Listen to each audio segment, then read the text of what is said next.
negara, misalnya di negara, oke, di Indonesia aja, kita pakai artis, misalnya mempromosikan suatu barang kita pakai artis, tapi pakaiannya kurang seronok, kira-kira bagaimana? Orang-orang bakal suka nggak? Pakaiannya misalnya terlalu terbuka, kira-kira mbak-mbak sama mas-mas suka nggak kalau kayak gitu? Sesuai nggak dengan kebudayaan Indonesia? Kayak kemarin ada Lady Gaga mau konser, kalau misalnya ada syarat kan bajunya nggak boleh terbuka. Siapapun konser kalau misalnya masuk ke Indonesia atau Malaysia pakaiannya nggak boleh terbuka. Nah itu salah satu contoh bagi, kebudayaan tiap negara itu beda. Nah kita sebagai pemasar, sebagai orang yang mengenalkan produk kita harus tahu negara itu sukanya apa, nggak sukanya apa, di sana budayanya seperti apa, yang baik bagi mereka gimana, yang buruk bagi mereka gimana. Nah itu harus tahu. Sama seperti halnya kayak yang paling mencolok perbedaan adalah budaya timur dan budaya barat, itu masih sangat berbeda sekali. Kita sama orang-orang negara Eropa itu beda. Nah kita sebagai pemasar nanti kalau mbak-mbak atau mas-mas punya bisnis sudah expand ke negara lain harus mikirkan itu. Jadi jangan asal aja udah saya pengen invest di sini, nggak mau tahu pokoknya harus seperti ini, itu nggak bisa. Kalau ingin bisnisnya berhasil harus memperhatikan budaya, harus memperhatikan etika di negara tujuan kita untuk mengekspan bisnis. Iya mbak, nggak apa-apa. Sampai sini ada yang mau ditanyakan? Jadi ingat ya, kita think globally tapi act locally. Oke. Ada yang mau ditanyakan sampai sini?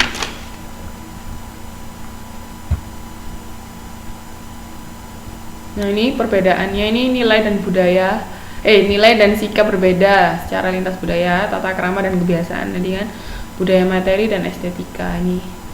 Ini hal yang kayaknya sepele tapi sangat penting, nggak bisa diremehkan.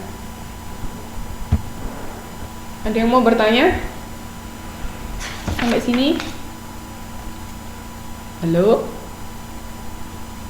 Ada yang mau bertanya? Kalau nggak ada, saya lanjutkan ke segmentasi dan target pasar ya. Kira-kira ada yang tahu nggak segmentasi itu apa? Ada yang tahu nggak segmentasi itu apa?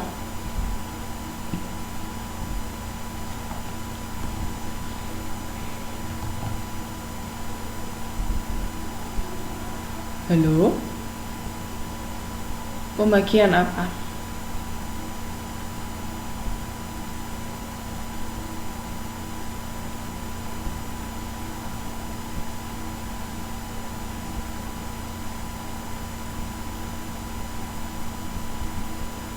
Ruang lingkup pembagian pasar.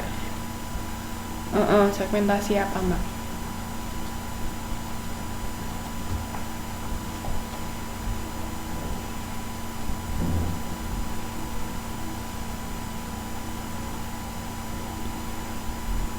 Yang lain ada yang mau berpendapat?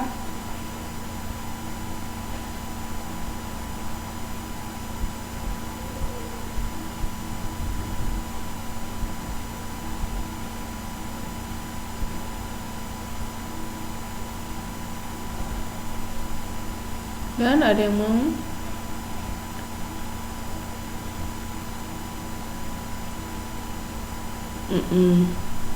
Ya, jadi benar segmentasi itu pembagian pasar. Jadi kan karena konsumen itu kan terlalu banyak. Kalau dilihat dari segi usia kan juga macam-macam, dari segi gender mungkin pria dan wanita, atau dari segi penghasilan bisa, dari segi geografis kan macam-macam.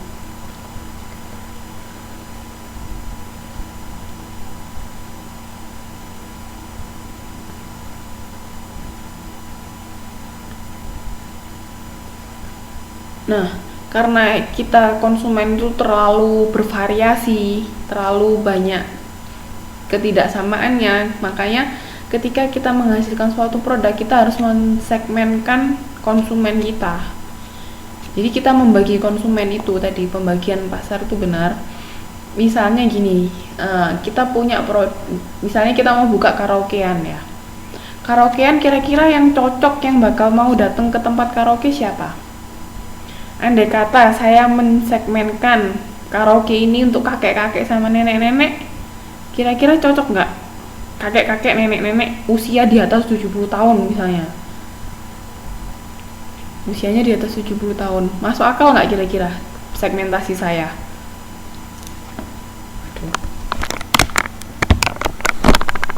Halo? Nggak jelas?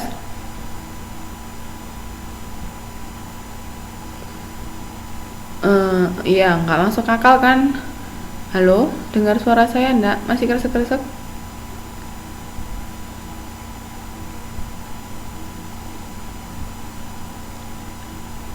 Oke. Nah, jadi kalau saya mau buka usaha karaoke, segmen pasar konsumen kita mau menargetkan ke kakek-kakek, nenek-nenek usia 70 tahun ke atas, kan nggak mungkin. Masa iya kuat orang setua itu mau nyanyi-nyanyi selama 1 jam? Paling satu lagu aja sudah capek, belum apalagi kalau 1 jam, kan nggak cocok. Siapa juga nanti yang mau. Nah, makanya itu kita harus membaginya itu yang sesuai, siapa konsumen yang kira-kira itu sesuai dengan produk yang kita jual. Nah, itu gunanya segmentasi.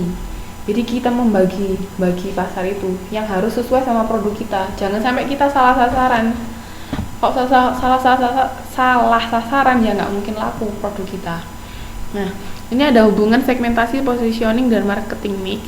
Ini proses segmentasi pasar, definisi dari pasar, identifikasi, pilih bebas yang terbaik, identifikasi dan pilih lagi. Ini positioning nanti saya jelaskan lebih lanjut, dan pengembangan marketing mix. Marketing mix itu bisa disebut juga bauran pemasaran. Bauran pemasaran itu ada 4. Kalau di produk barang jadi ya, itu ada produk, place itu pendistribusian, pricing itu harga, sama promosi itu bauran pemasaran. Nanti saya jelaskan lebih lanjut nanti ya. Jadi ini masih saling berkaitan antara segmentasi, positioning, dan bauran pemasaran. Jadi tolong dipahami karena ini basicnya.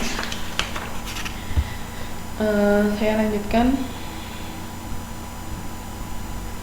Oh iya, nyanyi di kantor ya. Tapi kan nggak mungkin kuat lama-lama, Mbak. Sudah sepuh, makasih fisiknya juga nggak mungkin kuat lama-lama.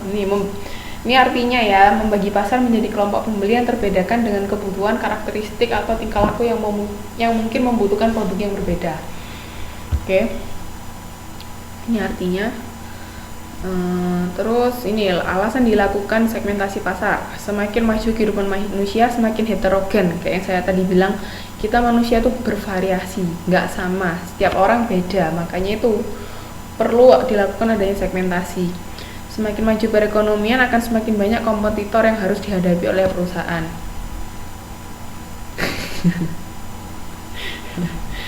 Nah, kan kan kalau kita misalnya tadi bisnis karaoke ya, karaoke kan sekarang juga banyak, nggak cuman saya saja misalnya yang buka karaoke, ada yang tempat lain. Nah, kita tuh cuman mungkin target pasarnya beda. Misalnya karaoke saya maunya ke anak sekolah, yang saya pengennya nanti yang datang ke karaoke saya anak sekolah. Nah, itu harus disesuaikan kan, berarti misalnya bukanya siang setelah jam sekolah, atau misalnya lagu-lagu yang